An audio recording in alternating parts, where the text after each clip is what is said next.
대지도론 제12권 20. 초품 중 단바람일의 법시를 풀이함 이문. 어떤 것을 단바람일의 원만함이라 하는가? 답. 단의 뜻은 앞에서 말한 바와 같다.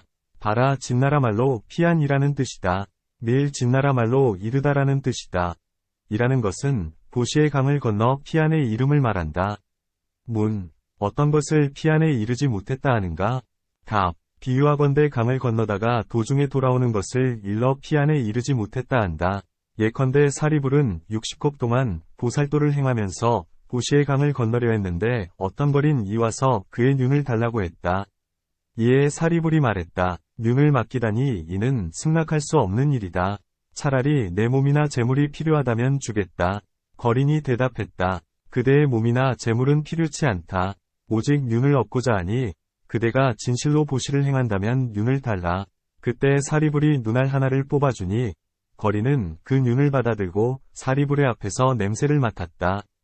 그러더니 싫은 냄새가 난다고 하면서 침을 뱉어 땅에 버리고는 발로 밟아 비볐다. 사리불이 생각했다. 이렇게 포악한 사람은 제도할 길이 없겠구나.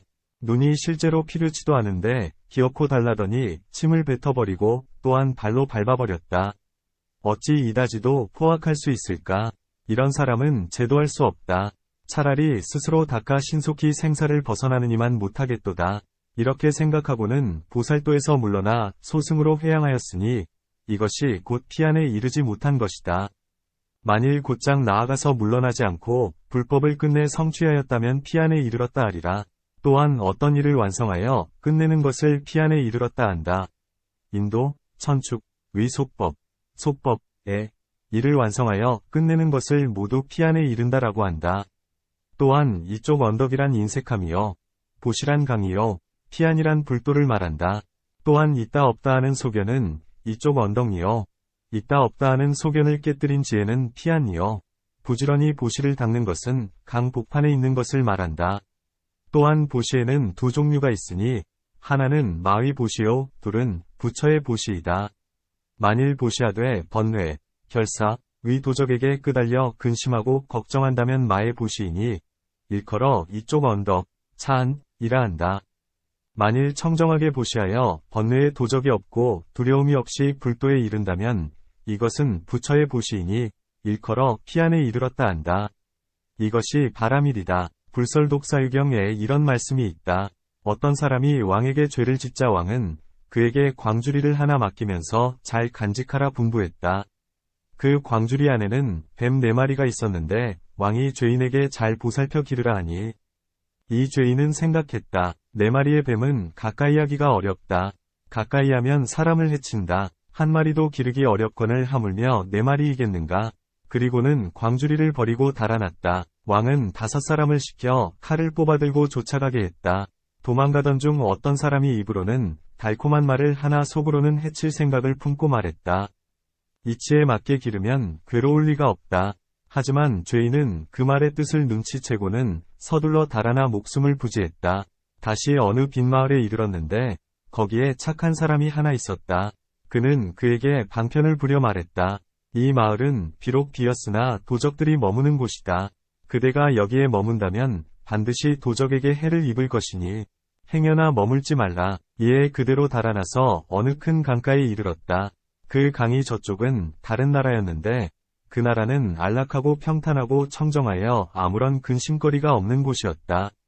그는 온갖 초목을 모아 묶어서 뗏목을 만들었다. 그리고는 손과 발로 저어 건너서 피안에 이르니 안락하고 근심이 없어졌다. 여기에서 왕이라 함은 마왕이요, 광주리라 함은 사람의 몸이요, 4마리의 독사라 함은 사대요, 칼을 뽑아든 5사람이라 함은 오중이요, 입으로는 착하고 마음은 악한 사람이라 함은 물들고 집착됨, 염저이요, 빈마을이라 함은 육정이요, 도적이라 함은 육진이요, 가엾이 여겨 말해준 사람이라 함은 좋은 스승이요, 큰 강이라 함은 애욕이요, 뗏목이라 함은 팔정도요, 손과 발로 애써 건넜다 함은 정진이요, 이쪽 언덕이라 함은 세간이요, 피안이라 함은 열반이요, 건넌 자라 함은 누가 다한 아라한을 말한다. 보살의 법에도 이와 같아서 보시의 3가지 장애, 즉 주는 나와 베푸는 바를 받는 자와 재물이 있게 되면 이는 마의 경계에 떨어지고 아직 온갖 환란을 여의지 못한 것이 되고 만다. 보살의 보시는 세 가지가 모두 청정하여 이러한 세 가지 장애가 없어야 피안에 이르며 부처님들에게 칭찬받는다. 이것을 보시, 단, 바람일이라 한다. 이런 까닭에 피안에 이른다고 한다.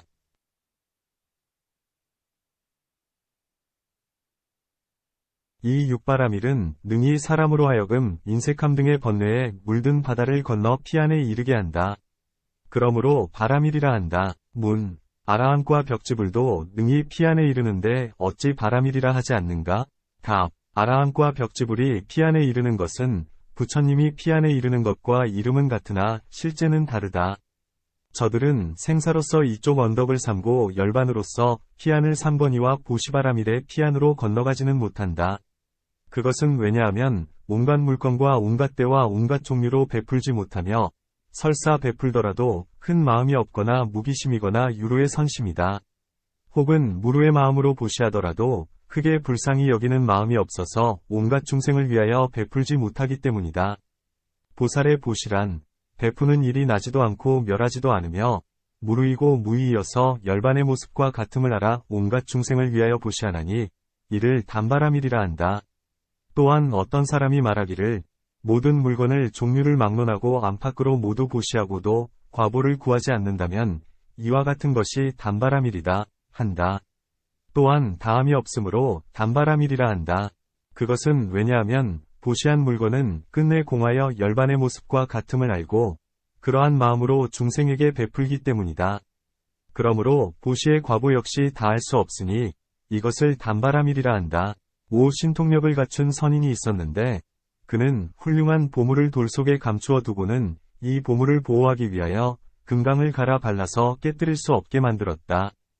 보살의 보시도 그와 같아서 열반의 실상을 아는 지혜로서 갈아 발라서 그 보시가 다함이 없게 하는 것이다. 또한 보살은 모든 중생을 위하여 베푸는데 중생의 수요가 다할 수 없으므로 보시 역시 다할 수가 없다. 또한 보살은 불법을 위하여 베푸는데 불법이 한량없고 끝이 없으므로 보시 역시 한량없고 끝이 없다. 그러므로 아라한이나 벽지불은 비록 피안에 이르기는 하였으나 바람일이라 부르지는 못한다. 문, 어떤 것을 갖추고 원만히 했다 하는가? 답, 앞에서 말한 바와 같이 보살은 능히 온갖 것으로서 베푼다. 곧 안팎의 것, 크고 작은 것, 많고 적은 것, 거칠고 고운 것, 애착되고 애착되지 않는 것, 쓰는 것과 쓰지 않는 것 등 이런 것 모두를 보시하여 아까워하는 마음이 없으며 균등하게 일체 중생에게 주되 어른에게는 주지만 애들에게는 주지 않는다거나 출가한 사람에게는 주지만 출가치 않은 사람에게는 주지 않겠다거나 인간에게는 주지만 새, 짐승에게는 주지 않겠다 하지는 않는다. 곧 모든 중생에게 평등한 마음으로 베풀며 베풀고는 보답을 구하지도 않는다. 또한 보시의 실상을 얻는 것을 갖추고 원만히 한다고 한다. 또한 낮과 밤, 겨울과 여름, 길한 때와 쇠퇴한 때를 가리지 않고 언제나 항상 평등하게 베풀되 마음으로 후회하거나 아까워하는 일이 없으며 나아가서는 머리, 눈, 골수까지도 베풀되 인색하지 않으니 이것을 갖추고 원만히 한다고 한다. 또한 어떤 이는 이렇게 말한다. 보살이 초발심으로부터 보리수하의 34가지 마음, 34심에 이르기까지 그 중간의 것을 일컬어 보시를 구족하고 원만히 했다고 한다.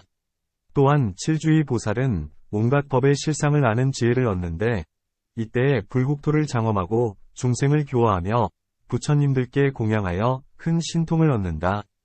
곧 능히 한 몸을 나누어 무수한 몸을 짓고 낱낱 몸에서 모두 칠보의 꽃과 향과 번기와 일산을 비내리며 수미산같이 큰 등을 변화해 만들어 시방의 부처님과 보살에게 공양한다. 또한 묘한 음성을 내어 부처님의 공덕을 찬송하고 예배하고 공양하고 공경하여 맞이한다. 또한 이 보살이 시방의 한량없는 악의 국토에 갖가지 음식과 의복을 비내려 충만하게 하여 그들로 하여금 모두 만족하게 한 뒤 모두가 안욕따라 삼약삼보리의 마음을 내게 한다. 또한 축생의 갈래에 들어가서 그들로 하여금 스스로 착해져서 서로 해치려는 의도를 없애 그들을 두려움에서 벗어나게 하며 그들이 제각기 구하는 바를 만족하게 하고 그러한 뒤에는 모두가 안욕따라 삼약삼보리의 마음을 내게 한다. 지옥의 한량없는 고통을 받는 무리 가운데서는 지옥의 불은 꺼지게 하고 끓는 물은 차게 하며 죄는 그치게 하고 마음은 착하게 하여 그들의 기갈을 제거해주며 하늘이나 인간에 태어나게 한다. 이런 인연으로 모두가 안욕따라삼약삼보리의 마음을 내게 된다. 가령 시방의 인간 가운데 빈궁한 이에게는 재물을 주고 부귀한 이에게는 특이한 맛과 모양, 색을 주어 그들로 하여금 기쁘게 하나니 이런 인연으로 모두가 안욕따라삼약삼보리의 마음을 내게 된다. 가령 욕계의 하늘에 이르러서는 그들로 하여금 하늘의 욕락을 버리게 하고 묘한 보배인 법락을 베풀어 그들을 기쁘게 만드나니 이런 인연으로 모두가 안욕따라삼약삼보리의 마음을 내게 된다. 가령 새끼의 하늘에 이르러서는 그들의 쾌락의 집착을 제거해주고 보살의 선법을 즐기게 하나니 이런 인연으로 모두가 안욕따라삼약삼보리의 마음을 내게 된다. 이렇게 하여 10주까지 이르니 이를 보시바라미를 갖추고 원만히 했다고 한다. 또한 보살에게는 두 가지 몸이 있으니 하나는 업에 매연하는 몸이요 둘은 법의 몸, 법신이다. 이 두 가지 몸으로 단바라미를 채우는 것을 일컬어 단바라미를 구족한다고 한다. 문, 어떤 것을 일컬어 업에 매연하는 몸으로 단바라미를 원만히 한다고 하는가? 답, 아직 법신을 얻지 못하고 번뇌가 아직 다하지 않았지만 능히 온갖 보물과 머리, 눈, 골수, 뇌, 나라, 재산, 처자 등 안팎의 모든 것을 베풀고도 마음에 흔들림이 없는 것이다. 예컨대 수제나 진나라 말로 호에이다. 란태자는 그의 두 아들을 바라문에게 보시하고 다음은 아내를 보시하고도 그 마음이 흔들리지 않았다. 또한 살바달 왕진나라 말로 일체시다. 은 적국의 나라를 빼앗기자 깊은 숲 속에 숨어 있는데 먼 나라의 바라문이 와서 구걸을 했다. 그러나 자신은 나라도 패망한 채 몸 하나 숨어 살 것만 그가 얼마나 아쉽기에 멀리에서 왔건을 아무것도 얻지 못함을 보고는 가엾이 여겨 바라문에게 말했다. 나는 살바달 왕이다. 새 왕은 사람들을 모아 나를 찾아다니고 있다. 그리고는 스스로를 결박해 그에게 주어 새 왕에게 끌려가니 그는 많은 재물을 얻었다. 또한 월광태자가 길을 가는데 나병에 걸린 사람이 그를 보고는 수레를 기다리고 있다가 말했다. 나는 무거운 병에 걸려 몹시 괴로운데 태자께서는 혼자만 즐겁게 노니십니까? 자비한 마음으로 가엾이 여기사 구제해 주십시오. 태자가 이 말을 듣고 위원들에게 물으니 그들이 말했다. 태어나서부터 성인이 되기까지 성낸 적이 없는 사람의 피와 골수를 뽑아 바르고 또한 마시면 나을 수 있습니다. 이에 태자는 생각했다. 설사 그런 사람이 있다 한들 살기를 원하지 죽기를 바라진 않으리라. 그러니 어찌 얻을 수 있겠는가? 내 몸을 제하고는 얻을 수가 없으리라.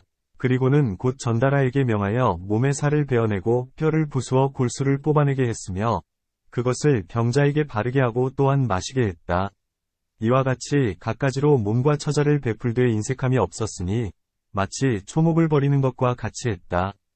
보시한 물건은 인연 따라 있었던 것임을 알고 그 실체를 구하여도 도무지 얻을 수 없고 일체가 청정해서 모두가 열반의 모습과 같음을 알았으며 마침내는 무생법인을 얻기에 이르렀다. 이것이 업에 매연하는 몸으로 보시바라미를 행하여 원만하게 하는 것이다. 어떤 것이 법신 보살이 보시바라미를 행하여 원만히 하는 것인가? 곧 보살이 마지막 몸으로 무생법인을 얻고는 육신을 버리고서 법신을 얻고는 시방의 육도 가운데서 몸을 변화하여 중생을 교화하되 갖가지 보물과 의복과 음식으로 모두에게 보시하기도 하고 또한 머리, 눈, 골수, 뇌, 나라, 재산, 처자 등 안팎의 모든 것을 보시하는 것이다. 예컨대 석가모니 부처님께서 일찍이 6어금니의 흰 코끼리이셨을 때 사냥꾼이 틈을 엿보아 독약을 바른 화살을 쏘니 코끼리들이 화가 나서 달려와 그 사냥꾼을 밟아 죽이려 했다. 이에 흰 코끼리는 몸으로써 그들을 막아 사냥꾼을 보호하여 자식같이 가엾이 여기면서 코끼리들을 타일러 돌려보냈다. 그리고는 사냥꾼에게 천천히 물었다. 무엇 때문에 나를 쐈는가? 사냥꾼이 대답했다. 나는 그대의 어금니가 필요하다. 그는 곧 6어금니를 바위 구멍에 넣고 흔들었다. 그러자 피와 살과 함께 흘러나오자 코로 어금니를 집어 사냥꾼에게 주었다. 비록 코끼리의 몸을 받았으나 마음씨가 이와 같았느니 이 코끼리는 축생의 과보가 아님을 알 수 있다. 아라한에게는 도무지 이런 마음이 없으니 이는 반드시 법신보살임을 알 수 있다. 또한 한때 연부제 사람들은 나이든 이나 유덕한 이에게 인사할 줄을 몰랐는데 말로써 교화에도 제도할 수 없었다. 이때 보살은 스스로 그 몸을 변화하여 갑인사라 새가 되었다. 그 새에게는 친한 벗이 둘 있었으니 하나는 큰 코끼리요, 또 하나는 원숭이였다. 그들은 다 같이 필발라 나무 아래에서 살고 있었는데 이렇게 상의했다. 우리들 사이에는 누가 어른이 되어야 할까? 코끼리가 말했다. 내가 옛날에 보니 이 나무는 내 배 밑에 있었는데 이제 이렇게 컸다. 이것으로 미루어 보면 내가 어른이 되어야 할 것이다. 원숭이가 말했다. 나는 어릴 적에 땅에 웅크리고 앉아 이 나무 끝을 휘어잡고 놀았다. 이것으로 미루어 보건대 내가 어른이 되어야 마땅하다.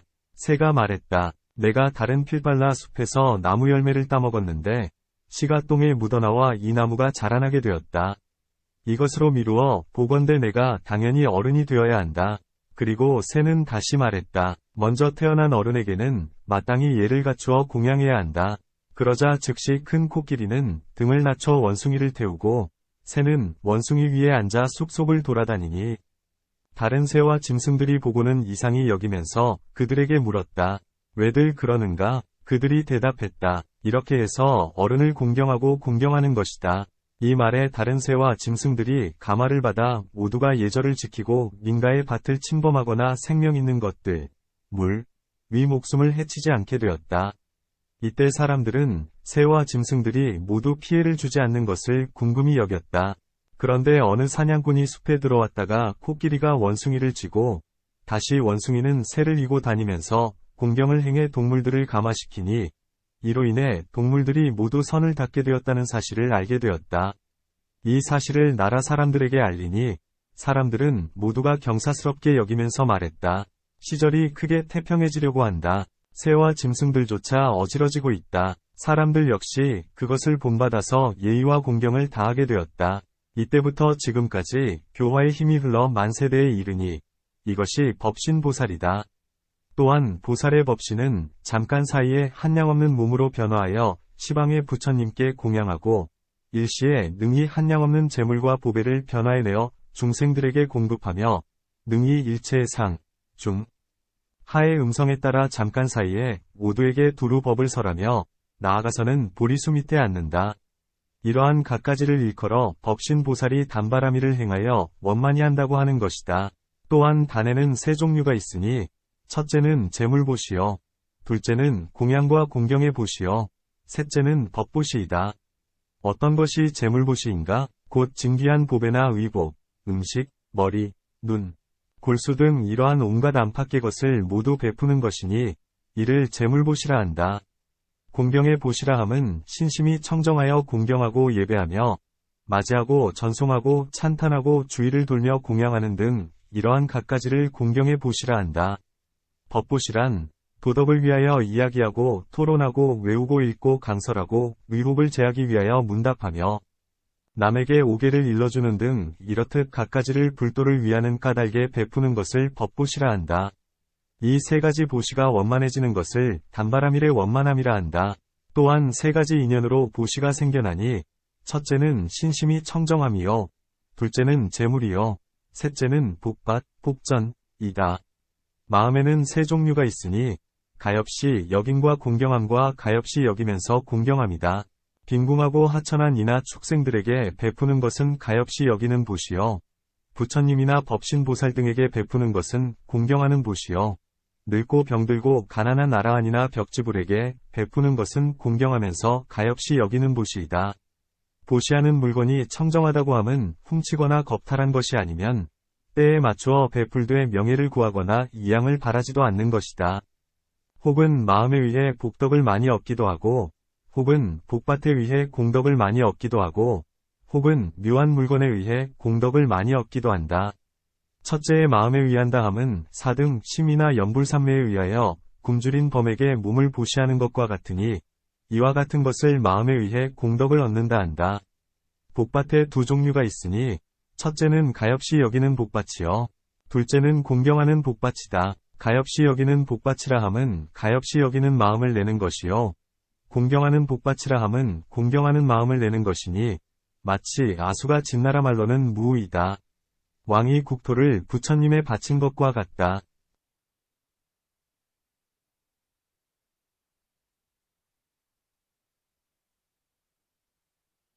또한 재물보시에 대하여 말하자면 어떤 여자가 술에 취하여 칠보의 영락으로 가석불의 탑에 보시했는데 그 복덕으로 33천에 태어난 일이 있다.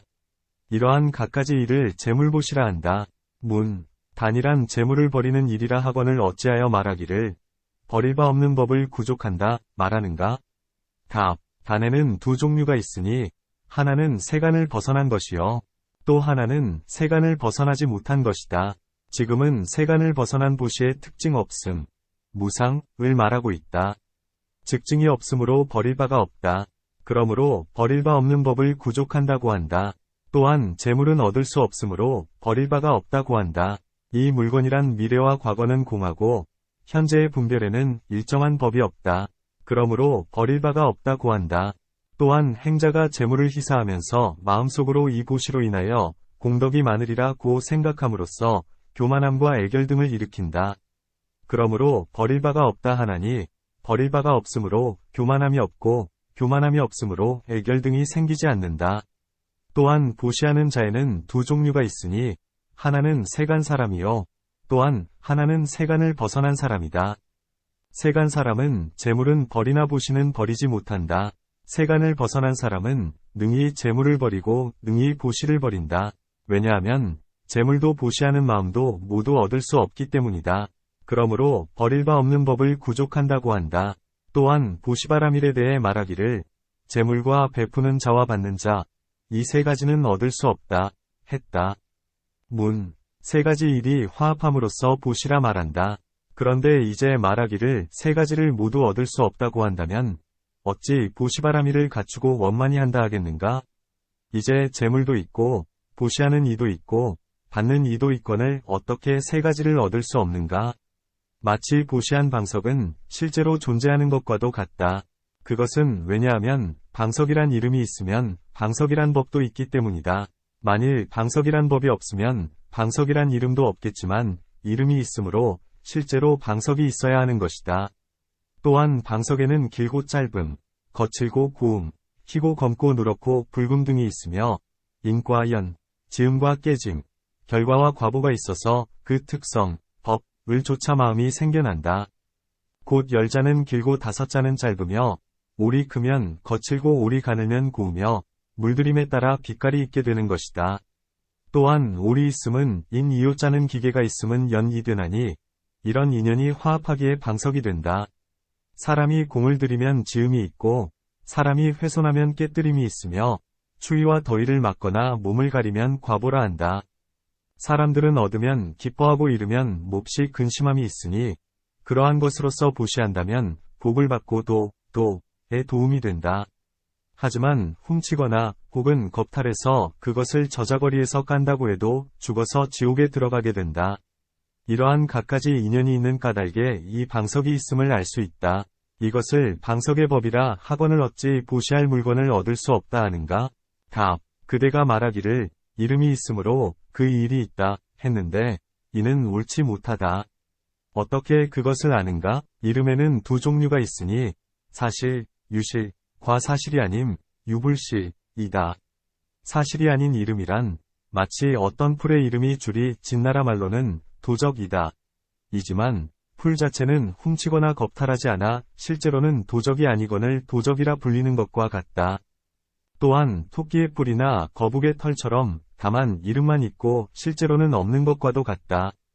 방석은 토끼의 풀이나 거북의 털같이 없는 것은 아니나 인연이 모이기 때문에 있고 인연이 흩어지기 때문에 없는 것이다. 숲이라든가 군대도 모두 이름은 있으나 실제에는 없다.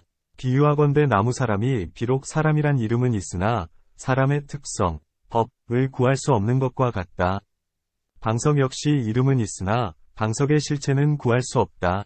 방석이란 사람의 마음을 내게 하는 인연이 되나니 얻으면 기뻐하고 잃으면 근심한다. 이것이 생각의 인연이다. 마음이 생기는데 두 가지 인연이 있으니 실제로부터 생기는 것과 실제가 아닌 것으로부터 생기는 것이다. 꿈속에서 본 것과 같고 물속에 비친 달과 같고 밤에 말뚝을 보고 사람이라 여기는 것과 같으니 이러한 것들은 일컬어 실제가 아닌 것에서 응이 마음을 낸다고 한다. 이러한 인연이란 일정치 않으니 마음으로 생겨나 존재하기에 곧 있는 것이라 해서는 안 된다. 만일 마음으로 생겨나는 인연 때문에 존재하고 다시 실제의 존재를 구하지 말아야 한다면 이는 마치 눈으로 물속의 달을 보고는 생각을 일으켜 이것은 달이다 라고 하는 것과 같다. 만약에 마음을 조차 이 달이 생겨났다면 진짜 달은 없어야 한다. 또한 있음, 유에는 세 종류가 있으니 첫째는 상대에서 있음, 상대유, 이요. 둘째는 거짓 이름으로 있음, 가명유, 이요. 셋째는 법답게 있음, 법유, 이다. 상대에서 있다고 함은 마치 길고 짧음이나 너와 나, 피차, 같이 실제로는 길고 짧음이 없고 너와 나가 없건만 서로 상대하기 때문에 이름이 있게 된다. 길다 함은 짧은 것에 인하여 존재하고 짧다 함은 또한 긴 것으로 인하여 존재한다. 너라는 것은 나를 인하고 나라는 것 역시 너를 인하는 것이다. 만일 어떤 물건의 동쪽에 있으면 그로써 이쪽은 서쪽이 되지만 서쪽에 있다면 동쪽이 된다. 한 물건은 다름이 없는데 동쪽, 서쪽에 차별이 생기는 것이다. 이들은 모두가 이름만 있고 실제로는 없다. 이러한 것들을 상대에서 있다고 한다. 여기에는 실제하는 법은 없으니 빛, 냄새, 맛, 다임 등과는 같지 않다. 거짓 이름으로 있다고 함은 마치 소락, 낙, 이빛, 냄새, 맛, 다임 등 네 가지 일이 있어 인연이 합하는 까닭에 거짓으로 소락이라고 불리는 것과 같다.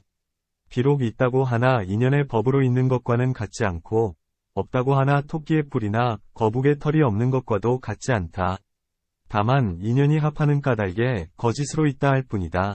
소락이나 방석의 경우도 그러하다. 또한 극미의 빛, 냄새, 맛, 다임이 있으므로 털조각, 모분이 있고 털조각의 인연으로 털이 있고 털의 인연으로 털솜, 쉬이 있고 털솜의 인연으로 털실이 있고 털실의 인연으로 비단이 있고 비단의 인연으로 옷이 있다. 만일 극미의 빛, 냄새, 맛, 다임의 인연이 없으면 또한 털조각도 없고 털조각이 없는 까닭에 털솜도 없고 털솜이 없는 까닭에 털실도 없고 털실이 없는 까닭에 비단도 없고 비단이 없는 까닭에 옷도 없다. 문, 일체의 존재, 물가 반드시 인연이 화합하기 때문에 존재하는 것은 아니다. 예컨대 미진은 지극히 미세함으로 나눌 수 없고 나눌 수 없으므로 화합할 것이 없다. 방석, 즉 비단은 거칠기 때문에 쪼갤 수 있지만 미진은 나눌 수조차 없건을 어떻게 쪼개겠는가? 갑, 지극히 미세해서 실체가 없건을 억지로 이름 붙인 것이다. 그것은 왜냐하면 거칠음과 미세함은 상대적인 것으로 거칠음을 인하기 때문에 미세함이 있거니와 이 미세함에는 다시 미세함이 있기 때문이다. 또한 극미의 물질, 색이 있다면 시방의 요소가 있을 것이다. 시방의 요소가 있다면 이것을 극미라 부를 수 없고 시방의 요소가 없다면 물질이라 부를 수 없다.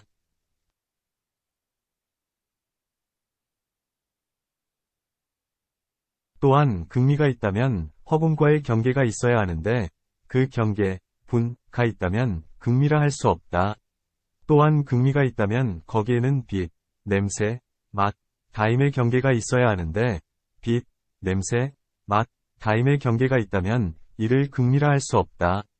이와 같이 따지면 극미의 실체를 얻을 수 없게 되니 경에 말씀하시기를 물질은 거칠거나 곱거나 아니거나 바뀌거나 통틀어 관찰하건대 무상이고 무아인이 미진이 있다고 말하지 않는다 하셨다. 이를 나누어 깨뜨리는 공파공이라 한다. 또한 공을 관하는 경우 공관가 있다. 곧 이 방석이 마음을 따라 생긴 것이로되 어떤 좌선하는 사람은 방석을 땅, 혹은 물, 혹은 불, 혹은 바람으로 관하고 혹은 청색, 황색, 백색, 적색이나 혹은 온통 빈 것으로 관한다. 10가지 일체의 입에 대한 관찰과 같다. 예컨대 부처님께서 기사굴산에서 비구 무리와 함께 계실 적에 왕사성에 들어가시다가 길가에서 큰 물을 보셨다. 부처님께서는 물 위에다 니사단을 펴시고 앉으셔서 비구들에게 말씀하셨다. 만일 비구가 선정에 들어 자제를 얻으면 큰 물로 하여금 땅이 되게 하기도 하는데 그때에는 곧 실제의 땅이 된다. 그것은 왜냐하면 이 물 속에는 땅의 요소가 있기 때문이다. 마찬가지로 물, 불, 바람, 금, 은 등 갖가지 보물들도 모두 즉시에 실제로 이루어진다. 그것은 왜냐하면 이 물 속에는 모두 그들의 요소가 있기 때문이다. 또한 아름다운 여인이 있는데 음인이 보면 맑고 묘하다 하여 마음으로 염착을 일으킨다. 관을 닦는 사람이 보면 갖가지 악이 드러나서 한 곳도 깨끗한 데가 없다 한다. 비슷한 여자가 보면 질투와 미움으로 증오하고 눈을 흘기며 보려고도 하지 않으면서 더럽다 한다. 음란한 사람이 보면 즐거워지고 질투하는 사람이 보면 괴로워지고 수행하는 사람이 보면 도를 얻고 관심 없는 사람이 보면 아무런 느낌도 없어서 마치 초목같이 여긴다. 이 예쁜 모습이 실로 깨끗하다면 네 종류의 사람이 다 깨끗하게 보아야 할 것이요. 실제로 더러운 것이면 네 종류의 사람이 다 더럽게 보아야 한다. 그러므로 좋고 나쁨은 마음에 있고 밖에서 정해진 것이 아님을 알 수 있다. 공을 관함도 역시 이와 같다. 또한 이 방석에는 18가지 공한 모습이 있는 까닭에 그것을 관하면 공해지니 공한 까닭에 얻을 수 없는 것이다. 이러한 갖가지 인연으로 재물은 공하여 결정코 얻을 수 없다. 어찌하여 보시하는 사람을 얻을 수 없다 하는가? 마치 방석이 인연이 화합함으로써 있거니와 부분 분석하면 방석을 얻을 수 없는 것과 같이 보시하는 사람도 그리하여서 4대, 가 허공을 둘러싸고 있는 것을 몸이라 하는데 이 몸의 의식이 동작하고 왕래하고 앉았다 일어났다 하는 것을 거짓으로 사람이라 하거니와 부분으로 그것을 구하면 역시 얻을 수 없다. 또한 일체의 온, 중, 처, 개에서 나를 얻을 수 없나니 나를 얻을 수 없으므로 보시하는 사람도 얻을 수 없다. 그것은 왜냐하면 나에게는 갖가지 이름이 있기 때문이다. 곧 인간, 하늘, 남자, 여자, 베푸는 사람, 받는 사람, 괴로운 사람, 즐거운 사람, 축생 등인데 이들은 단지 이름만 있을 뿐이요 실다운 법은 얻을 수 없다. 만일 보시하는 이를 얻을 수 없다면 어떻게 보살이 단바라미를 행하겠는가? 답. 인연이 화합하기 때문에 이름이 있으니 집이나 수레 등과 같이 실다운 법을 얻을 수는 없다. 어찌하여 나를 얻을 수 없는가? 답. 앞에서 어느 때 내가 들었다를 풀이하면서 이미 설명했거니와 이제 다시 설명하리라. 부처님께서는 다음과 같이 육식을 설명하셨다. 눈의 의식과 눈의 의식에 서로 응하는 법은 함께 색을 반연하고 집이나 성곽 등 갖가지 이름을 반연하지 않나니 귀, 코, 혀, 몸의 의식도 이와 같다. 뜻의 의식과 뜻의 의식에 서로 응하는 법으로는 눈과 색과 눈의 의식을 알며 나아가서는 뜻과 법과 뜻의 의식까지를 안다. 이 의식이 반연하는 법은 모두가 공하여 나가 없나니 그것은 생멸하기 때문이며 자제하지 못하기 때문이다. 그러므로 무위의 법에서는 나가 있다고 개교할 수 없나니 괴로움과 즐거움을 받지 않기 때문이다. 여기에 구태연하라 할 법이 있다면 응당 제7식이 있어서 나를 식별해야 할 터인데 지금은 그렇지 않다. 그러므로 나가 없음을 알 수 있다. 어떻게 나가 없음을 알겠는가? 모든 사람은 제각기 자기 자신에서 나라는 개교를 내고 다른 이 몸에서 나라는 생각을 내지 않는다. 만일 자기 몸에 나가 없는데 헛되이 보고는 나라 여기는 것이라면 남의 몸에서의 나 없음에 대하여서도 헛되이 보아 나라고 해야 할 것이다. 또한 만일 안으로 나가 없어서 색과 의식이 생각 사이에 생멸하는 것이라면 어떻게 이 빛이 푸르고 누르고 붉고 흰 것을 분별해 알겠는가? 또한 만일 나가 없다면 지금 살아있는 사람의 의식이 차츰 생멸하다가 목숨이 다할 때엔 역시 다하게 된다. 그렇다면 모든 행위의 죄와 복은 누가 따르고 누가 받으며 누가 괴로움과 즐거움을 받으며 누가 해탈을 얻겠는가? 이러한 갖가지 인연에 의함으로 나가 있음을 알겠다. 답. 여기에는 양쪽 모두의 모순이 있다. 만일 남의 몸에 대하여 나라는 개교를 낸다면 마땅히 어찌하여 자기의 몸에 대하여는 나라는 개교를 내지 않는가? 라고 말해야 한다. 또한 오중위 인연으로 생겼기 때문에 공하여 나가 없거니와 무명의 인연으로 20가지 신견이 생기는데 이 나라는 견해는 원래 오음에 대해서 상속되어 생겨나는 것이다. 이렇게 오음의 인연에서 생겼기 때문에 이 오음을 나라고 개교한다. 남의 몸에 있지 않으니 그것은 습관 때문이다. 또한 신이 있다면 너와 나가 있다 하겠지만 그대는 아직 신이 있고 없음을 명료히 하지 못하면서 나를 묻는다. 이것은 마치 토끼의 뿔을 묻는데 말의 뿔 같다고 대답하는 것과 같다.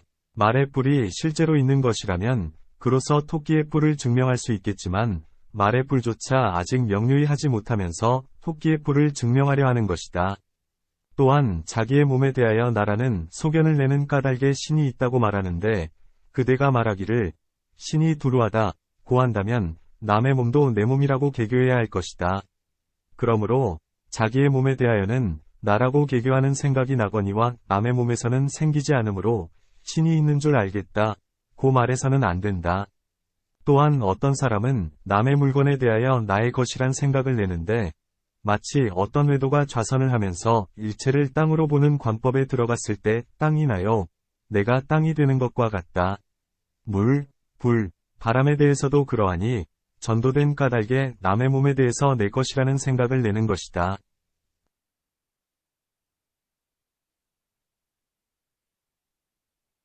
또한 어떤 때는 남의 몸에 대하여 내 것이라는 생각을 내기도 한다. 어떤 사람이 남의 심부름으로 멀리 가서 빈방에 혼자 머무는데 밤중에 귀신이 송장 하나를 메고 와서 그의 앞에 던졌다. 이내 뒤를 이어 다른 귀신 하나가 따라와서 앞에 귀신을 꾸짖되 이 시체는 나의 것인데 어찌하여 네가 메고 왔느냐 하니 앞에 귀신은 대꾸하기를 이것은 나의 것이므로 내가 가져왔다 했다. 그러니 나중에 귀신이 말하기를 이 시체는 실로 내가 메고 왔다 하여 마침내 두 귀신은 제각기 시체의 팔 하나씩을 잡고 다투다가 먼저 귀신이 이렇게 제의했다. 여기 인간이 하나 있으니 그에게 물어보자. 그러자 즉시 나중에 귀신이 물었다. 이 시체는 누가 메고 왔는가? 그 사람은 생각했다. 이 두 귀신은 힘이 센데 사실대로 말하면 내가 죽음을 당할 것이요. 거짓으로 말해도 죽음을 당할 것이다. 그렇다면 어차피 죽음을 면하지 못할 텐데 거짓말을 해서 무엇하랴. 그리고는 이렇게 말했다. 앞에 귀신이 메고 왔다. 이 말에 나중에 귀신은 화가 나서 그 사람의 팔을 뽑아 땅에 던져버리니 먼저 귀신은 시체의 팔 하나를 뽑아다가 그에게 붙여주었다. 이와 같이 두 팔, 두 다리, 머리, 허리 등 온몸이 모두 바뀌어버렸다. 여기에서 두 귀신은 함께 바뀌어버린 사람의 몸을 다 먹고는 입을 닦으면서 어디론가 가버렸다. 이때 그 사람은 생각했다. 나는 부모가 낳아주신 몸을 눈앞에서 몽땅 두 귀신에게 먹히고 나의 이 몸은 남의 몸이다. 그렇다면 나는 지금 몸이 있는 것인가? 몸이 없는 것인가? 몸이 있다고 하자니 이것은 모두 남의 몸이고 없다고 하자니 지금 이렇게 몸이 있지 않는가? 이렇게 걱정하기를 마치 미친 사람 같았다. 이튿날 아침에 길을 떠나가다가 목적한 국토에 이르니 그곳 불탑에 승려들이 모여있는 것을 보자 다른 말은 하지 않고 오직 자신의 몸이 있는가? 없는가만을 물었다. 비구들이 그대는 누구인가? 고 물으니 그는 나 역시 스스로 사람인지 사람이 아닌지 모르겠소. 라고 대답하고는 승려들에게 지난 일을 자세히 얘기해 주었다. 그러자 비구들은 이 사람은 나 없음의 도리를 잘 알아서 제도하기 쉬울 것이오. 라고 서로 얘기한 뒤 그에게 말했다. 그대의 몸은 본래부터 항상 나가 없었다. 새로운 사실이 아니다. 다만 4대가 화합하기 때문에 내 몸이라는 계교를 내었을 뿐이다. 그러니 그대 본래의 몸은 지금의 것과 다름이 없다. 비구들이 그를 제도해주니 그는 돌을 닦아 번뇌를 끊고 곧 아라한을 이루었다. 이 몸을 존재, 유로 삼는 때는 남의 몸에 대하여서도 나라고 계교하지만 너와 나가 있다 하여 나가 있다고 말할 수는 없다. 또한 이 나의 실다운 성품은 결정코 얻을 수 없다. 항상한 모습, 항상치 않은 모습, 자제한 모습, 자제치 않은 모습, 짓는 모습, 짓지 않는 모습, 물질의 모습, 물질 아닌 모습 등 이러한 갖가지 모습은 모두 얻을 수 없다. 만일 형상이 있다면 법이 있고 형상이 없으면 법도 없다. 나는 이제 형상이 없으니 곧 나가 없음을 아는 것이다. 만일 나가 항상한 것이라면 살생의 죄가 없어야 한다. 그것은 왜냐하면 몸은 죽일 수 있고 항상치 않기 때문이며 나는 죽일 수 없고 곧 항상하기 때문이다.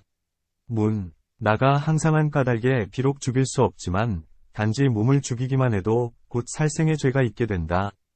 답. 가령 몸을 죽이면 살생의 죄가 있다는 것에 대하여 빈의에서는 말하기를 자살에는 살생의 죄가 없다.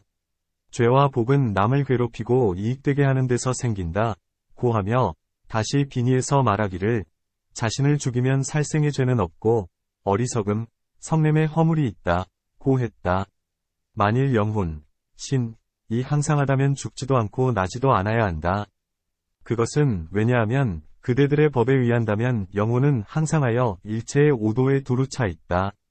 그러니 어찌 생사가 있겠는가? 죽음이란 여기에서 없어진다는 말이요. 남이란 저기에 나온다는 말이다. 그러므로 영혼은 항상하다고 말할 수 없다. 만일 영혼이 항상하다면 고락을 받아서는 안 된다. 왜냐하면 괴로움이 오면 근심하고 즐거움이 오면 기뻐하는데 근심과 즐거움에 따라 변한다면 항상함이 아니기 때문이다. 만일 항상하다면 허분과 같아서 비도 적시지 못하고 열기로도 말리지 못하며 또한 금생과 내생도 없을 것이다. 만일 영혼이 항상하다면 후생에 태어나거나 금생에 죽는 일이 없어야 할 것이다. 다시 영혼이 항상하다면 항상 악연이 있어서 열반을 얻지 못할 것이며 영혼이 항상하다면 일어남도 멸함도 없으며 있거나 잃는 일이 없어야 한다. 하지만 이 영혼은 없고 식은 무상하기에 있는 일이 있고 잃어버리는 일이 있다. 그러므로 신식은 항상치 않다. 이러한 갖가지 인연에 의해 영혼은 항상한 모습이 아님을 알아야 한다. 만일 영혼이 무상한 모습이라면 또한 죄도 없고 복도 없다. 만일 몸이 무상하다면 영혼도 무상하다. 두 가지가 모두 사라지면 단멸의 극단에 떨어지고 단멸에 떨어지면 후생에 이르러 죄와 복을 받을 이도 없게 된다. 만일 단멸 그대로가 열반을 얻는 것이라면 번뇌, 결을 끊을 필요도 없고 또한 후생의 죄와 복의 인연도 필요치 않다. 이러한 갖가지 인연에 의하여 영혼이 항상치 않음을 알 수 있다. 만일 영혼이 자제한 것이라면 얻고자 하는 것은 모두 얻어져야 하는데 이제 희망하는 것은 얻어지지 않고 희망치 않는 것은 얻어지는 일이 있다. 또한 신이 자제하다면 나쁜 짓을 하고도 축생이나 나쁜 길에 떨어지는 일이 없어야 한다. 또한 중생은 모두 괴로움을 좋아하지 않나니 누가 즐거움을 좋아하면서도 괴로움을 차지하려 하겠는가? 이런 도리에 의하여 신은 자제하지 못하며 짓는 이 작자도 아님을 알 수 있다. 또한 어떤 사람이 죄를 두려워해서 억지로 선을 행하는데 만일 자제하다면 어찌 죄를 두려워해서 억지로 복을 닦겠는가? 또한 중생들이란 항상 뜻대로 이루지 못한 채 항상 번뇌에 속박되어 끄달린다. 이런 갖가지 인연에 의해 영혼이 자제하지 못하고 스스로 짓는 이도 아님을 알 수 있다. 만일 영혼이 자제하지 않고 스스로 짓는 이도 아니라면 이는 영혼의 모습이 없는 것이다. 보통 말하는 나란 육식일 뿐 별것이 아니다. 또한 짓는 이가 아니라면 어찌하여 염라왕이 죄인들에게 누가 너로 하여금 이런 죄를 짓게 하였는가? 고 물으며 죄인들은 대답하기를 내 스스로가 지었소 라고 하는가? 이것으로 미루어 스스로 짓지 않는 것도 아님을 알 수 있다. 만일 영혼이 물질, 색, 위 모습이라 한다면 이는 옳지 못하다. 그것은 왜냐하면 모든 물질은 무상하기 때문이다. 사람들은 어찌하여 물질이 나의 모습이다 라고 말하는가? 답. 어떤 사람은 말하기를 영혼은 마음속에 있어서 미세하기가 겨자씨 같고 청정한 것을 일컬어 맑은 색신이라 한다 고 했다. 또한 어떤 사람은 말하기를 보리쌀과 같다 하고 어떤 사람은 말하기를 콩알과 같다 하고 어떤 사람은 말하기를 크기가 반치, 반촌이다 하고 어떤 이는 말하기를 크기가 한치인데 처음 몸을 받을 때 가장 먼저 받는다. 마치 등상, 상의 골격 같다가 몸을 이루면 등상과 같이 이미 가지런히 이루어진다 한다. 다시 어떤 이는 말하기를 크고 작음이 사람의 몸에 따라 다르나 죽어 무너질 때엔 이것이 또한 앞서 나간다 한다. 하지만 이런 말들은 모두가 옳지 못하다. 그것은 왜냐하면 일체의 물질은 사대로 이루어지고 인연 따라 생겨난 것이기에 무상하기 때문이다. 만일 영혼이 물질이라면 물질이 무상하므로 영혼 역시 무상할 것이다. 만일 무상하다면 앞에서 말한 바와 같다. 몸에는 두 가지가 있으니 거친 몸과 미세한 몸이다. 거친 몸은 무상하지만 미세한 몸은 영혼, 신, 이어서 세세에 항상하여 오도에 든다.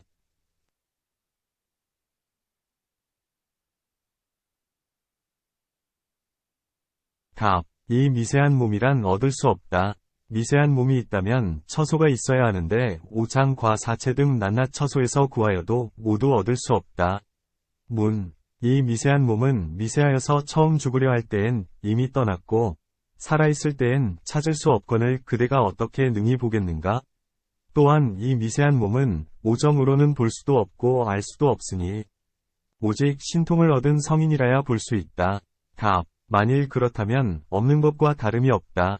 마치 사람이 죽을 때 이 몸, 생음을 버리고 중음으로 들어가는데 이때 이 세상의 몸이 멸하고 중음의 몸을 받는다. 여기에는 앞뒤가 없어서 멸할 때에 곧 생겨난다. 비유하건대 밀랍도장, 라빈을 진흙에 찍으면 진흙에 도장이 찍히면서 밀랍도장은 이내 망가져 버리는 것과 같다. 곧 이루어짐과 무너짐이 동시여서 앞뒤가 없는 것이다. 이때 중음 가운데 몸을 받았다가 그 중음의 몸을 버리면 다시 이 몸, 생음의 존재를 받는데 그대가 말하는 미세한 몸이란 곧 이 중음을 말한다. 중음의 몸은 출입이 없다. 비유하건대 등불을 켜면 나고 멸함이 상속하여 항상함도 아니고 없어짐도 아닌 것과 같다. 부처님께서 다음과 같이 말씀하셨다. 일체의 물질은 과거, 미래, 현재이거나 안팎이거나 거칠거나 곱거나 모두 무상하다. 그대의 영혼이 미세한 물질이라면 이 역시 무상하여 단절되고 없어지리라. 이러한 갖가지 인연에 의하여 물질의 모습이 아님을 알 수 있다. 영혼은 물질의 특성이 없는 것, 무색상도 아니라고 했는데 무색이란 사중 및 무의를 말한다. 사중은 무상하고 자재롭지 못하고 인연에 속하기 때문에 영혼이 될 수 없다. 세 가지 무의에는 신이 있다고 개교할 수 없으니 받아들일 바가 없기 때문이다. 이러한 갖가지 인연 때문에 영혼은 물질의 특성이 없는 것도 아님을 알 수 있다. 이와 같이 천지 사이의 안팎과 삼세와 시방에서 나를 구하여도 얻을 수 없나니 오직 12입이 화합해서 육식을 낳는다. 삼사가 화합한 것을 촉이라 하고 촉은 수, 상, 사 등의 마음에 속하는 법, 심수법을 내며 이 법 가운데 무명의 힘 때문에 신견이 생겨나고 신견이 생김으로 영혼이 있다고 여기는 것이다. 이러한 신견은 고재의 고법재와 고비지를 본다면 곧 끊어지나니 끊어진다면 곧 영혼이 있음을 보지 않게 된다. 그대가 먼저 말하기를 만일 안에 영혼의 물질, 색이 없다면 식은 생각마다 생멸하거늘 어떻게 빛의 청, 황, 적, 백을 분별해 알겠는가 했으며 또한 그대는 말하기를 만약에 영혼이 있더라도 혼자서 아는 것이 아니고 반드시 눈의 의식에 의지해서야 안다고 했다. 만일 그렇다면 영혼은 쓸모가 없는 것이다. 눈의 의식으로 색을 아니 색의 생멸은 생을 담기도 하고 열을 담기도 한 것이다. 그런 연후에 마음속에 어떤 법이 생겨남을 일컬어 생각, 념이라 한다. 이 생각의 모습은 유의의 법이어서 비록 멸하여 과거가 되나 이 생각으로 능히 아는 것이다. 마치 성인이 지혜의 힘으로 미래의 일을 아는 것과 같다. 생각, 념도 그와 같아서 능히 과거의 법을 안다. 만일 앞에 눈의식이 멸하고 뒤에 눈의식이 생긴다면 뒤에 눈의식은 더욱 예리하고 힘이 있게 된다.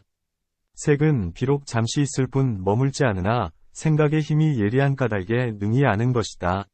이런 사실로 미루어 비록 생각마다 생멸하여 무상하나 능히 색을 분별하여 아는 것이다. 또한 그대가 말하기를 현존하는 사람의 의식이 새록새록 생멸하고 몸의 목숨이 끊어질 때 역시 다한다면 모든 행위 죄와 복은 누구를 따르고 누가 받으며 누가 고락을 받고 누가 해탈하리오 했는데 이제 대답하리라. 그대는 아직 진실한 도를 얻지 못했다. 이런 사람은 모든 번뇌가 마음을 덮고 인연의 업을 지어 태어난다. 죽을 때엔 이로부터 오음이 상속되어 오음을 낳는다. 비유하건대 한 등잔으로 다시 한 등잔을 켜는 것과 같으며 또한 곡식이 나는데 땅, 물, 종자 등 새 인연이 있어야 되는 것과 같다. 뒷세상에 몸이 나는 것도 그와 같아서 몸과 유루의 업과 번뇌, 결사, 위 이 세 가지가 있어야 뒷몸이 생긴다. 여기에서 몸과 업의 인연은 끊을 수도 없고 깨뜨릴 수도 없거니와 단지 모든 번뇌만은 끊을 수 있다. 번뇌가 끊어질 때엔 비록 남은 몸, 남은 업이 있으나 해탈할 수가 있다. 마치 곡식이 땅은 있어도 물이 없으면 나지 못하는 것과 같다. 이와 같이 비록 몸과 업만 있고 애욕 번뇌의 물이 축여주지 않는다면 나지 못하나니 이를 일러 비록 영혼은 없으나 역시 해탈을 얻는다고 한다. 무명 때문에 속박되고 지혜 때문에 벗어나니 곧 영혼이란 쓸모가 없는 것이다. 또한 이 이름과 모양, 색, 이 화합한 것을 거짓으로 사람이라 하는데 이 사람은 모든 번뇌에 얽매였으나 무르지에의 손톱을 얻어 이 모든 번뇌의 매듭을 풀면 이는 해탈을 얻은 사람이라 한다. 마치 노끈을 맺고 노끈을 푸는 일과 같다. 노끈이 곧 매듭이니 매듭이란 다른 특징, 법이 없어서 세간에서는 노끈을 맺는다거나 노끈을 푼다고 말할 따름이다. 이름과 모양도 이와 같아서 이름과 모양의 두 법이 화합한 것을 거짓으로 사람이라 한다. 이 번뇌는 이름이나 모양과 다르지 않아서 단지 일컫기를 이름과 모양이 맺어지고 이름과 모양이 풀렸다고 할 뿐이다. 죄와 복을 받는 것도 이와 같아서 비록 한 법도 사람이란 실체가 없지만 이름과 모양 때문에 죄와 복의 결과를 받으며 게다가 사람이란 명칭을 얻는다. 비유하건대 수레에 물건을 싣는 것과 같으니 하나하나 추궁하면 끝내 수레의 실체는 없지만 수레는 물건을 싣는다는 명칭을 받는다. 사람이 죄와 복을 받는 것도 이와 같아서 이름과 명칭이 죄와 복을 받으며 게다가 사람이 그 이름을 받을 뿐이다. 괴로움과 즐거움을 받는 것도 이와 같다. 이러한 갖가지 인연에 의해 영혼은 얻을 수 없다. 영혼은 곧 베푸는 이요 받는 이라 함도 이와 같나니 그대는 영혼을 사람이라 여긴다.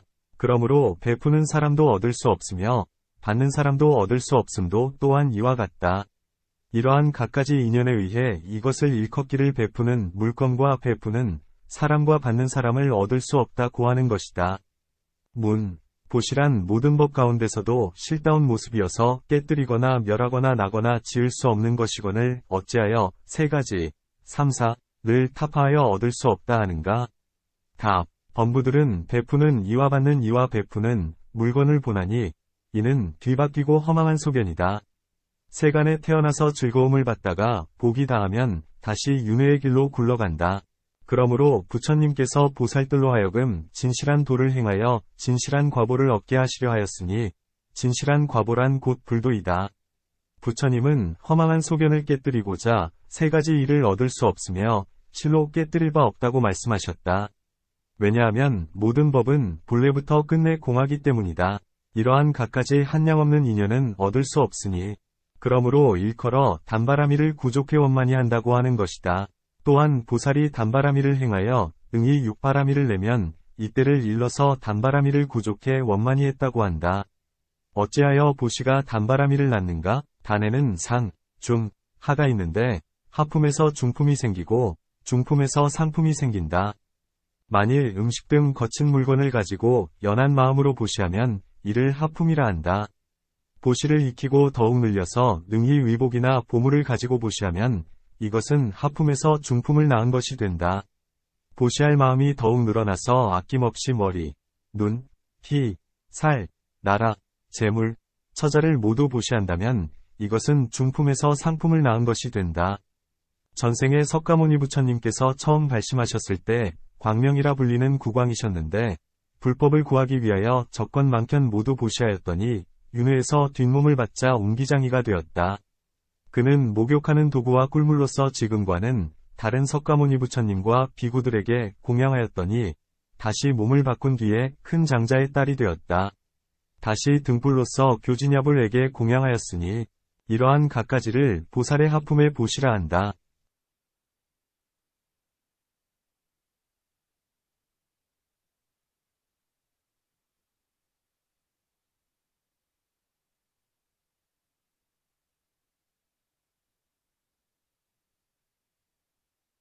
또한 석가모니 부처님은 전생에 장자의 아들이었는데 우스로서 대음성불에게 공양하였으며 그 부처님이 열반에 드신 뒤에는 90개의 탑을 일으켰다. 뒤에 다시 몸을 바꾸어서는 큰 구광이 되었는데 칠보의 일산으로 사자불에게 공양했다. 나중에 다시 몸을 바꾸어서는 큰 장자가 되어 묘목불에게 가장 좋은 방사와 칠보의 묘한 꽃으로 공양했다. 이러한 갖가지를 보살의 중품에 보시라 한다. 또한 석가모니 부처님은 전생의 선인이셨다. 교진야불의 상호가 단정하시고 수묘하심을 뵙고는 문득 높은 산 봉우리에 올라가서 부처님 앞으로 몸을 던졌는데 그 몸이 무사하게 한쪽에 서 있었다. 또한 중생이견보살 이 몸으로 등불을 만들어 1월 광덕불께 공양했다. 이렇게 갖가지로 몸과 목숨을 아끼지 않고 부처님들께 공양했으니 이것은 보살의 상품의 보시이다. 이것을 보살의 세 종류의 보시라 한다.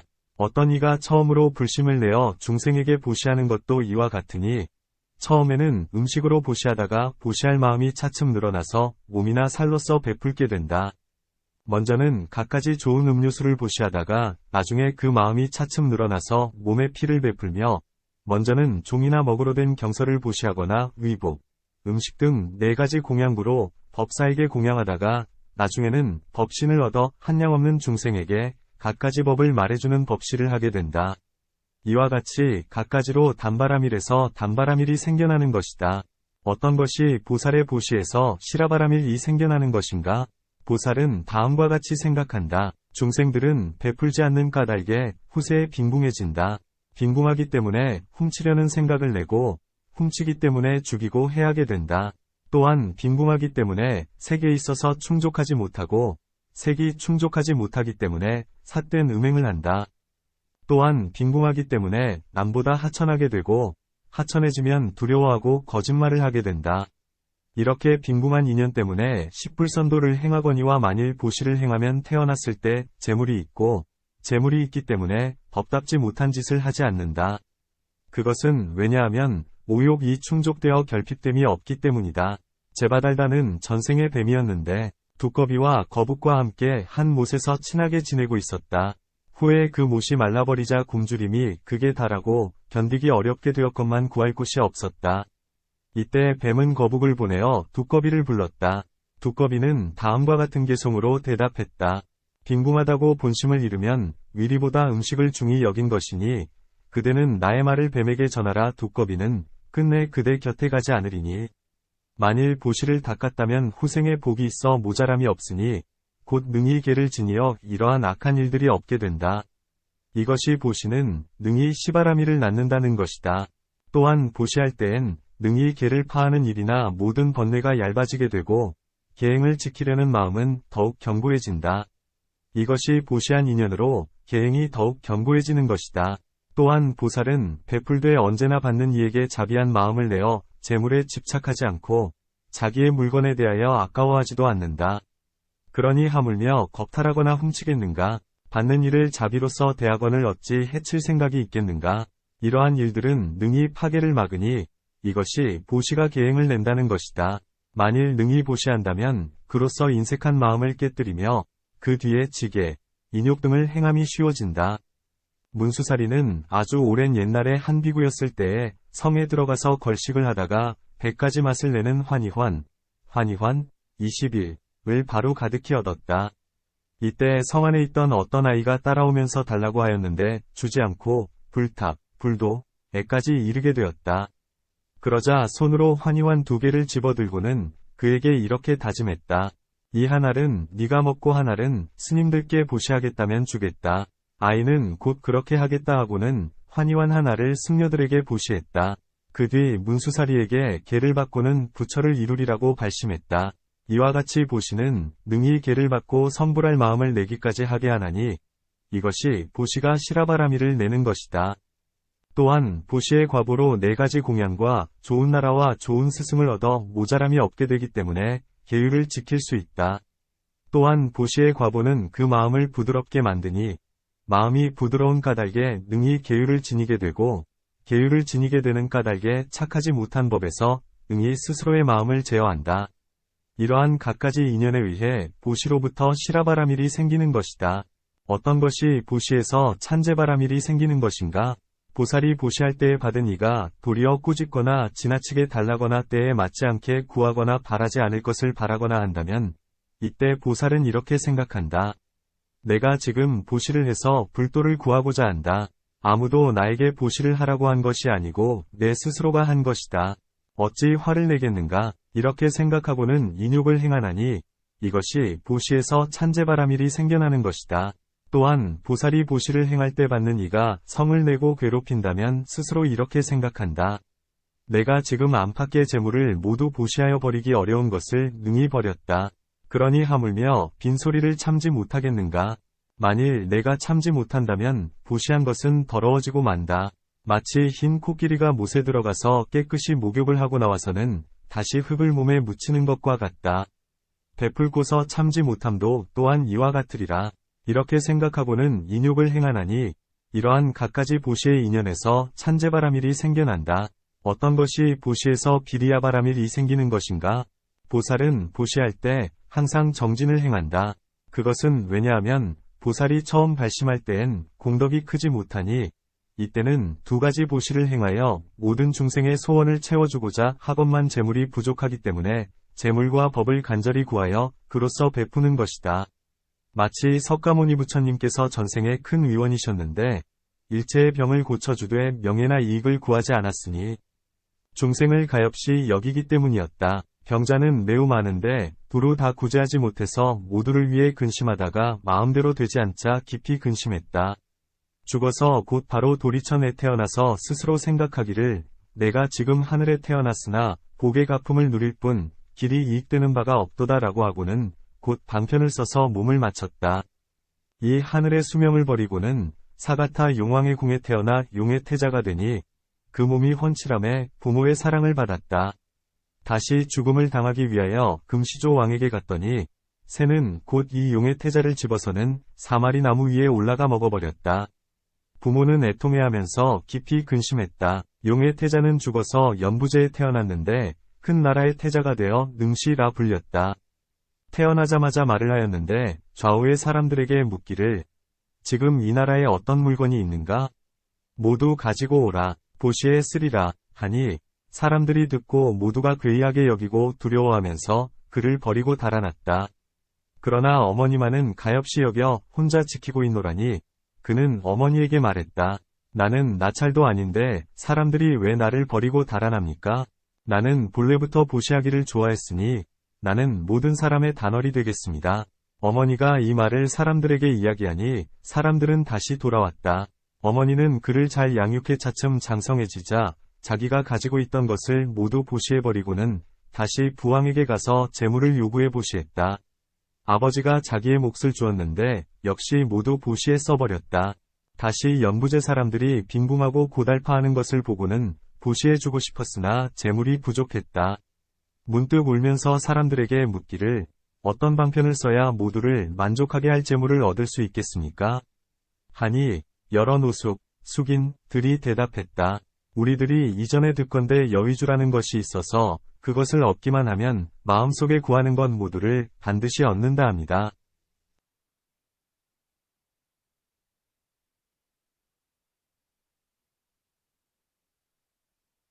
보살이 이 말을 듣자 부모에게 말하기를 바다에 들어가서 용왕의 머리 위에 있는 여위주를 구해오겠습니다. 하니 부모는 만류했다. 우리에게 자식이라고는 너 하나뿐이다. 바다에 들어가면 온갖 험난을 건너기가 어렵거늘 자칫 너를 잃는다면 우리는 어찌 살아가겠느냐. 갈 필요가 없느니라. 지금 우리 창고에는 아직 재물이 남았으니 그것을 너에게 주겠다. 아들이 말했다. 창고에 있는 것은 한정이 있지만 저의 뜻은 끝이 없습니다. 저는 재물로서 일체를 충족시켜주어 모자람이 없게 하려는 것입니다.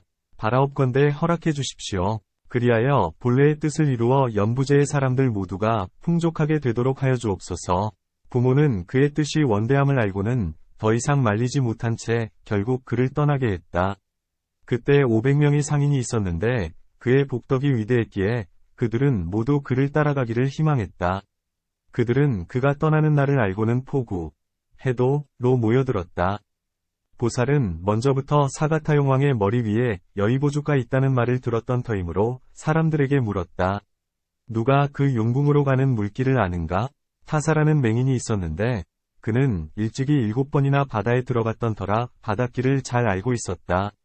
보살은 그에게 함께 가기를 청하니 그가 대답했다.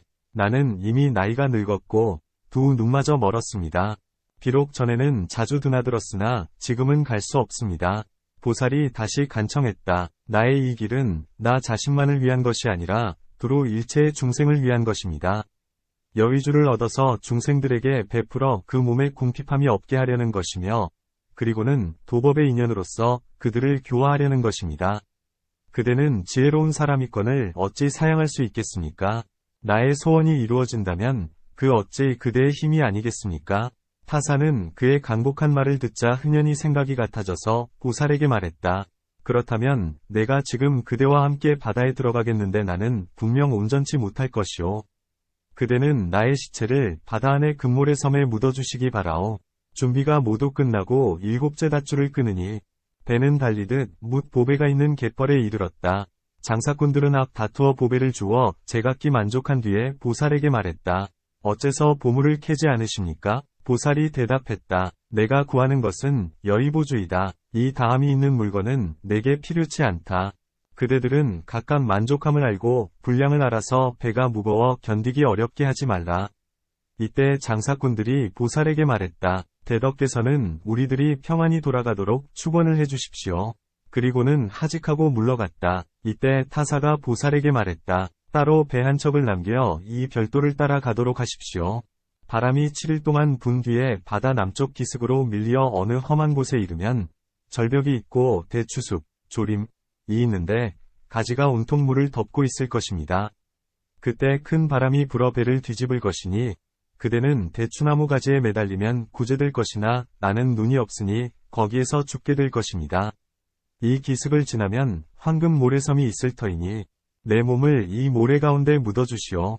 금모래는 청정할 것입니다. 이것이 나의 소원입니다. 그의 말대로 바람이 이르렀다 가니 이미 절벽에 닿아 있었다. 사타의 말대로 보살은 대추나무 가지를 휘어잡아 환난을 면할 수 있었다. 사타의 시체는 금모래에 묻어주었다. 그리고는 혼자 찾아가서 그가 미리 일러준 대로 7일간을 깊은 물에 떠 있고 7일간 목까지 차는 물에 다니고 7일간 허리까지 차는 물에 다니고 7일간 무릎까지 차는 물에 다니고 7일간 진흙밭을 다녔다. 드디어 예쁜 연꽃이 곱고 부드럽게 피어있는 것을 보고는 스스로 생각했다. 이 꽃이 부드럽고 약하니 허공산매에 들어야 되겠구나. 스스로 몸을 가볍게 하여 연꽃 위를 다니기를 7일. 독사들을 보고 생각했다. 독을 품은 벌레는 참으로 무섭도다. 곧 자심산매에 들어 독사의 머리 위로 다니기를 7일. 독사들을 모두 머리를 들어 보살로 하여금 밟고 지나가게 했다. 이런 난관을 지나자 7겹의 보배성이 나왔는데 주변에는 7겹의 구덩이, 가 있고 구덩이 가운데에는 독사가 가득했으며 3마리의 큰 용이 문을 지키고 있었다. 용들은 보살의 용모가 단정하고 상호의 위험이 있으며 그 어려운 난관들을 지나서 거기까지 온 것을 보고 생각했다. 이는 범부가 아니다. 반드시 보살의 대공덕을 지닌 사람일 것이다. 그리고는 지름길로 나아가 용왕의 궁전에 들어가도록 허용했다. 이때 용왕 부부는 아들을 잃은 지 오래지 않았다. 때문에 아직도 눈물을 흘리며 울다가 보살이 오는 것을 보았다. 용왕 부인은 신통으로 자기의 아들이었음을 알자 두 젖에서는 젖이 흘러내리는 것이었다. 곧 앉으라고 분부하면서 물었다. 너는 내 아들이었는데 나를 버리고 죽어서 어디에 태어났느냐? 보살 또한 숙명통, 숙명식으로 부모임을 알고는 어머니에게 말했다. 나는 연부제에 태어나 큰 나라의 태자가 되었습니다. 가난한 이들이 춥고 배고프고 고달파서 자유롭지 못함을 보고 여의보주를 구하기 위하여 여기까지 왔습니다. 어머니가 말했다. 내 아버지 머리 위에 그 여의보주가 있기는 하나 머리 장식이므로 얻기가 매우 어려울 것이다. 아마도 너를 데리고 보물창고에 들어가서 네가 원하는 대로 마음대로 가져가라 하시리니 너는 대답하기를 그런 작된 보물은 제가 원하지 않습니다. 오직 대왕의 머리 위에 보주만을 원합니다. 저를 불쌍히 여기신다면 그것을 저에게 주옵소서 하라. 그러면 얻을 수 있을 것이다. 곧 아버지에게로 가니 아버지는 슬픔과 기쁨이 한없이 복받쳤다. 그 아들이 험난한 길을 거쳐 멀리 온 것을 가엾이 여겨 묘한 보물이 있는 곳을 가리키면서 말했다. 그대가 원하는 대로 주리라. 필요한 것이 있다면 가지거라. 이에 보살이 말했다. 제가 멀리 온 뜻은 대왕을 뵙고 대왕의 머리 위에 놓인 여의보주를 구하기 위함입니다. 저를 불쌍히 여기시거든 마땅히 그것을 주시옵소서. 만일 주지 않으신다면 다른 것은 필요치 않습니다.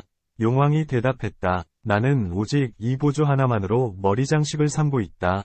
연부제 사람들은 복이 얇고 천박해서 여의주를 볼 수 없느니라.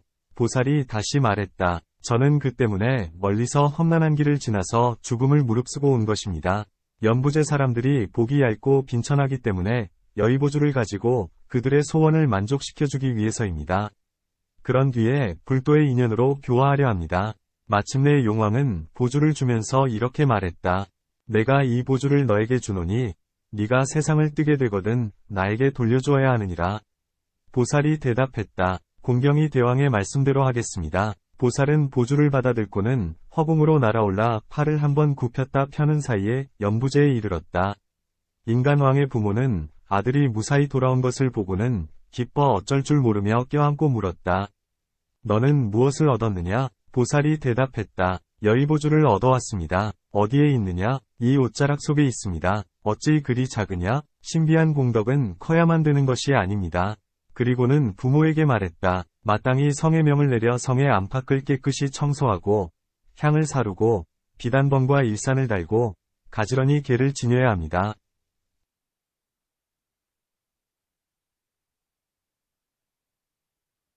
다음날 아침 긴 장대를 세우고 보주를 끝에 달아 표시를 하고는 보살은 스스로 서원을 세웠다.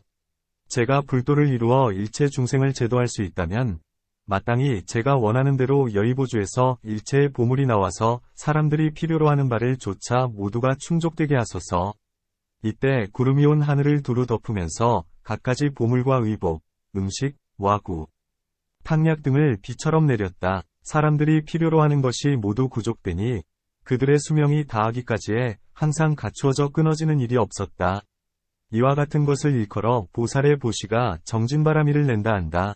어떻게 해서 보살의 보시가 선정바라미를 내는가? 보살이 보시할 때 능히 인색함과 탐냄을 제거한다. 인색함과 탐냄을 제한 뒤에는 이 보시에 의하여 일심으로 행한다면 점차 5개를 제하게 된다. 능히 5개를 제한다면 이것을 일컬어 선이라 한다. 나아가 마음은 보시에 의해 초선 내지는 멸정선에 든다. 어떻게 보시에 위지하는가? 만일 선을 닦는 사람에게 베풀 때에는 스스로 생각하기를 나는 지금 이 사람이 선정을 닦는다 하여 맑은 마음으로 공양한다. 그런데 어찌 내가 지금 선에서 물러서려 하는가 하고는 생각을 거두어 모으고 사유의 선정을 닦는다. 만일 가난한 사람에게 보시할 때에는 이 사람의 숙명을 생각하기를 전생에 온갖 착하지 못한 짓을 하였고 마음을 한결되게 구하지 않았고 복스러운 업을 닦지 않아서 금생에 빈궁하다 하고는 이 까닭에 스스로 힘써 선을 닦아 마음을 한결같이 해서 선정에 든다. 설해지는 바에 의하면 희견전륜성왕에게는 84,000의 작은 왕이 조공하러 오되 모두가 7보의 묘한 물건을 가지고 와서 바쳤다. 그러자 왕이 말하기를 나는 필요치 않으니 그대들 각자 가지고 가서 제각기 복을 닦으라 했다. 여러 작은 왕들은 생각하기를 대왕께서 받지 않으신다 하여도 우리들 또한 사사로이 쓸 수는 없다 하고는 다같이 7보의 궁전을 세우고 7보의 정자나무, 행수를 심고 7보의 못을 만들었다. 궁전 안에는 84,000개의 7보 누각을 세우고 누각 안에는 모두 7보의 평상을 마련하였으며 갖가지 색깔의 이부자리와 목침을 평상의 양쪽에 두고 비단범기와 일산을 달고 향운을 땅에 바르는 등 모든 일을 갖춘 뒤에 대왕에게 말했다. 바라옵건대 법전, 보배 나무, 목욕터를 받아주시옵소서. 왕은 잠자코 받아들이고는 생각했다. 나는 지금 이 새 궁전에 먼저 들어가서 스스로 즐길 것이 아니라 먼저 착한 사람들, 즉 사문이나 바라문들을 찾아 먼저 들어가게 하여 공양한 뒤에야 머물러야 하리라. 그리고는 곧 착한 사람들을 모아 먼저 보배 궁전에 들게 하여 갖가지로 공양하고 미묘하게 구족하게 했다. 여러 사람들이 나온 뒤에 왕은 보배 궁전에 들어가서는 금누각에 올랐다.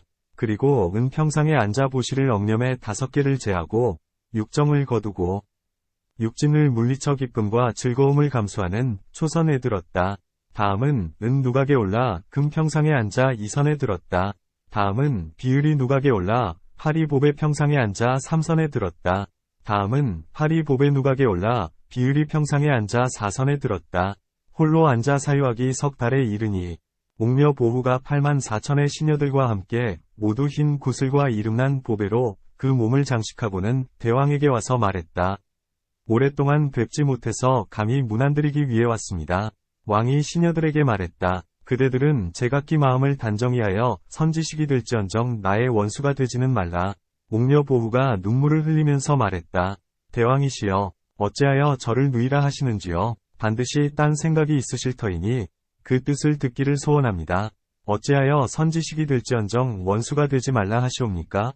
왕이 말했다. 너희들이 나를 세상의 인연으로 여기어 음욕의 일을 함께 행하면서 즐긴다면 이는 나의 원수가 되는 것이요. 만일 덧없음을 깨닫고 몸이 환 같음을 알고 복을 닫고 선을 행하며 욕정을 끊어버린다면 이는 선지식이 되느니라. 옥녀들이 대답했다. 삼가 왕의 말씀대로 하겠나이다. 그리고는 이 같은 말이 끝나자 각자 여자들을 돌려보냈다. 여자들이 떠난 뒤에 왕은 금누각에 올라 은평상에 앉아 자산매를 행했다. 다시 은누각에 올라 금평상에 앉아 비산매를 행하고 비을이 누각에 올라 파리평상에 앉아 희산매를 행하고 파리보배 누각에 올라 비을이 평상에 앉아 사산매를 행했다. 이것이 곧 보살의 보시가 선바라미를 낳는 것이다. 어떻게 해서 보살의 보시가 반야바라미를 낳는가? 보살이 보시할 때 이 보시에는 반드시 과보가 있음을 알아 의심치 않으며 능히 삿된 소견과 무명을 깨뜨린다. 이것이 곧 보시가 반야바라미를 낳는 것이다. 또한 보살이 보시할 때는 능히 이런 일을 분별해 한다. 곧 개를 지니지 않는 사람이 채찍으로 때리거나 고문하거나 가두고 법을 어기고 재물을 얻었지만 보시를 짓는다면 코끼리, 말, 소로 태어나나니 비록 축생의 모습을 받아 무거운 짐을 지고 채찍을 맞고 굴레에 얽매이고 사람을 태우지만 항상 좋은 우리와 좋은 먹이를 받으며 사람들이 소중히 여기고 사람들의 시중을 받는다는 것을 안다. 또한 악인으로서 성냄을 품는 일이 많고 마음은 굽어 단정치 못하지만 보시를 행한다면 용의 무리에 태어나서 칠보의 궁정과 좋은 음식과 좋은 모양을 얻는다는 것을 안다. 또한 교만한 사람이 교만한 생각과 성내는 마음이 많더라도 보시를 한다면 금시조 가운데 태어나 항상 자제하고 여의보조로 몸치장거리를 삼으며 구하는 것 모두가 얻어지고 하고자 하는 일은 뜻대로 되며 변화가 만가지이어서 이루지 못할 일이 없다는 것을 안다. 또한 높은 벼슬에 있는 사람이 백성들을 함부로 침해하여 치법을 따르지 않는다 해도 재물을 거두어 보시에 쓴다면 귀신 가운데 태어나 구반다귀가 되어 갖가지로 오진을 변화해 스스로 즐기게 될 것을 안다. 또한 심술이 많고 술과 고기를 즐기는 사람일라도 보시를 행한다면 땅에서 사는 야착귀 가운데 태어나서 항상 갖가지 활락과 음악과 음식을 얻게 될 것을 안다. 또한 성질이 강하고 포악한 사람일지라도 술에나 말을 보시하여 걸음을 덜어준다면 날아다니는 야차 가운데 태어나며 큰 힘이 있어 가는 곳마다 바람과 같음을 안다. 또한 질투하는 마음으로 다투기를 좋아하면서도 좋은 방이나 친구나 의복이나 음식으로 보시하는 까닭의 궁전이나 누각을 날아다니는 야차 가운데 태어나서 갖가지 놀이개와 장식품을 갖게 될 것을 안다. 이와 같이 갖가지 보시할 때에 대해 잘 분별해 안하니 이것이 곧 보살의 보시가 반야를 낳는다는 것이다. 또한 음식을 보시하면 힘과 목숨과 혈색이 보기 좋은 과보를 얻으며 위복을 보시하면 태어날 적마다 부끄러움을 알고 위덕 있고 단정하며 몸과 마음이 편안하게 된다. 방과 집을 보시하면 갖가지 칠보를 얻고 궁전이 저절로 나타나 우욕을 마음껏 즐기게 된다. 우물이나 샘이나 갖가지 좋은 음료수를 보시하면 태어나는 곳마다 주림과 목마름이 없고 우욕이 부족하게 된다. 다리나 배나 신발을 보시하면 태어날 적마다 갖가지 거마가 부족하게 된다. 공원이나 숲을 보시하면 호기하고 존귀함을 얻어 일체의 의지처가 되며 몸이 단정하고 마음은 즐거워 근심이 없게 된다. 이러한 갖가지들은 인간의 인연으로 보시에 의해 얻는 바이거니와 어떤 사람이 보시하면서 복덕의 업을 짓고 유의의 업을 짓는 일과 생활하기를 좋아하지 않으면 사천왕처에 태어난다. 어떤 사람이 보시하면서 부모나 삼촌이나 형제, 자매에게 공양하며 성내거나 원망하지 않으며 다투기를 좋아하지 않고 다투는 일을 보기도 좋아하지 않는다면 이 사람은 도리천, 야마천, 도솔천, 화자재천, 타화자재천에 태어난다. 이와 같이 갖가지로 분별해서 보시하니 이것이 곧 보살의 보시가 반야를 낳는 것이다.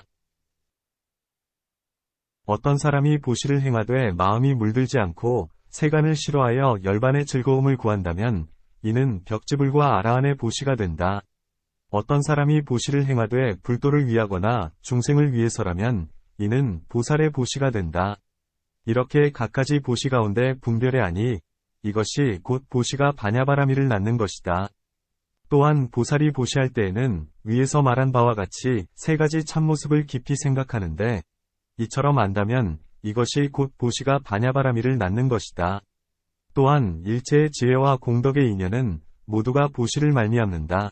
천부처님이 처음 발심하실 때에도 갖가지 제물로 여러 부처님께 보시하나니 혹은 꽃이나 향, 혹은 의복, 혹은 이쑤시개, 양지를 보시해 그로써 뜻을 일으킨다.